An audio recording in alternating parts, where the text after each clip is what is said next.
Continuing our look at multiplication, we're going to have a look at how MIPS handles multiplying numbers.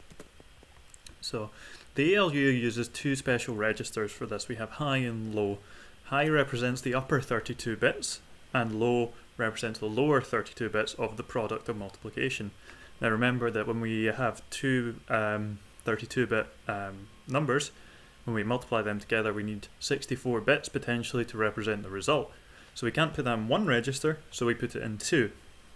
Now, there are more instructions than just mul. In MIPS we have mult, which just multiplies two numbers together and their result is put into the high and low registers.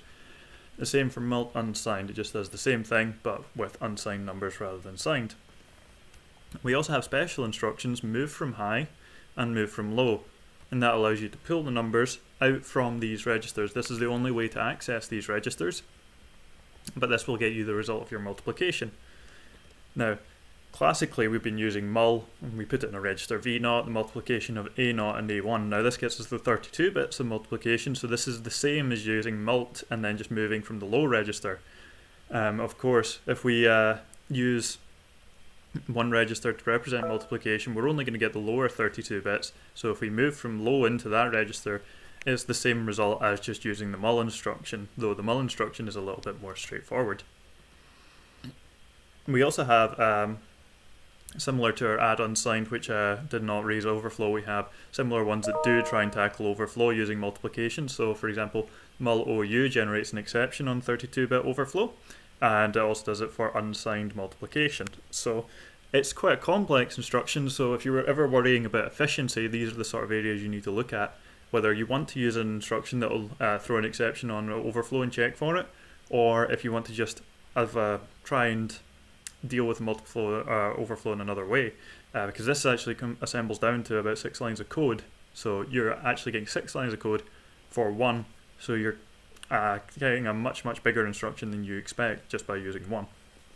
So what does this do? Let's have an actual look at the code. So it assembles down to mult unsigned, which is of course just unsigned multiplication, so that's fine. Puts the result in the high-low register of A0 times A1. It then moves from the high register. Now, previously we were moving from the low register because we could only have 32 bits in the register, so we get the lower bits out.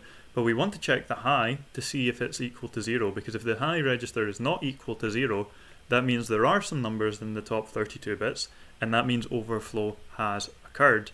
So what we do is, we move from high into the AT register. This is the one that's reserved for the assembler, remember, so this is one example of why we don't use that. It's because some instructions like this, some pseudo instructions, will use it in their actual expanded definition.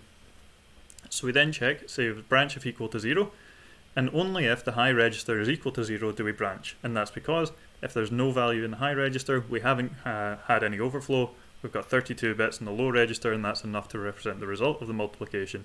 So in the case where it's 0, we just branch into the OK part, and then we just move from low into V0, the result of the multiplication.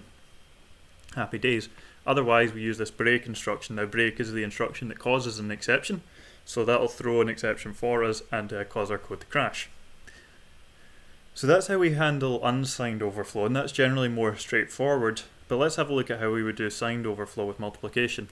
So the pseudo instruction mul O generates an exception on a signed 32-bit overflow, and similar to mul OU, it's a bit more complicated than it seems at first glance. So it's assembled down to 8 lines of code. So this is a large chunk of code to be putting into your program. So this is why some assemblers or compilers just don't handle overflow at all. They just report whatever the number is and let the user deal with it.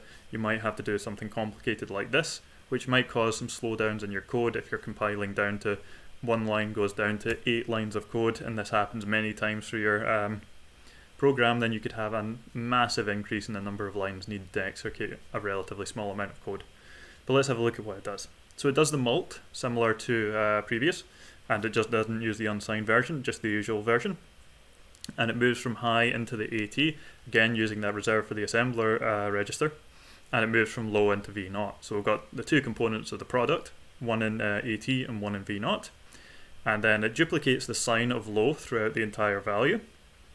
So we take the sign bit and we move it all the way across so that we capture the sign bit, and then we check to see if that's equal to high, and if it is the same, then no overflow has occurred, because we know that the sign bits are the same in both numbers and that we have enough to represent it in the lower 32 bits. If the sign bit was different in the lower case and the lower 32 bits than in the higher 32 bits, then we would know that we don't have enough information in the lower 32 bits to represent the result of this, because it could be positive or negative. So if the sign numbers are different in these registers, then that's when we should be worried, because we don't have enough space to represent the calculation in 32 bits. So that's what this is doing. It's just checking in the same way that we did earlier using XORs to check for signed overflow. It's just saying duplicate the sign bits, check that they're the same in both registers.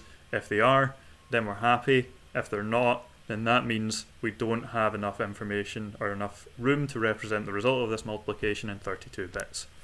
And similarly to previously, if they're not equal, we branch to, or if they are equal, we branch to the OK section, where we just move from low the 32 bits, because we've checked to make sure that they're enough to represent the result of this calculation, move that into V0, and we're happy. If we fail on that branch equal test, we throw an exception. So that's everything I wanted to cover today. I hope this was useful. If you have any questions, please do let me know. Thanks.